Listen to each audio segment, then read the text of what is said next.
Hello everyone and welcome to another episode of the Whiskey Tales.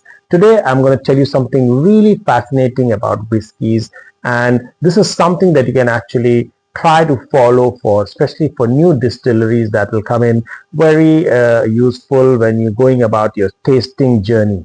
Now here I have 6 bottles of Kanosuke. This is a new Japanese whiskey. When I say new, it was launched a few years ago. As you can see, there are different colors inside for the liquid, and I'll just tell you a little more about why this is such a fascinating thing. When the distilleries open, usually they have something called a new born or a new make. Now there's a difference to both the words.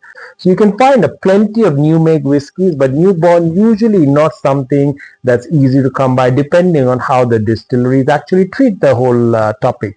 A lot of whiskeys continue to use some of the new make and call it newborn, but that may not be entirely correct from my point of view. So now this is a bottle of Kanosuke New Pot. As you can see, the liquid is absolutely crystal clear white. This is how the liquid is distilled when it first comes out of the distillery and before it goes in the cask.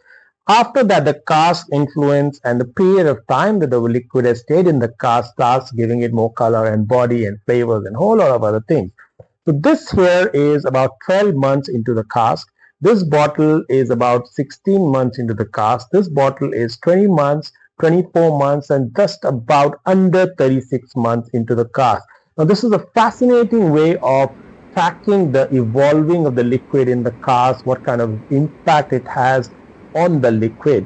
It is also a very wonderful way of collecting whiskey bottles in a very different way, where you have all the bottles from the new pot all the way to 36 months before it actually reaches the market. Next time in the market, do keep a lookout of a newborn or a new make or a new pot, whatever they call it. Now, usually these are available in the distillery and they may not be available commercially widely.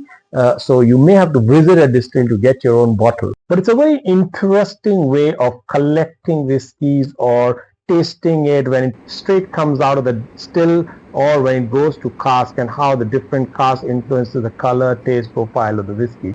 So happy investing, happy collecting, happy storytelling, and happy whiskey tales.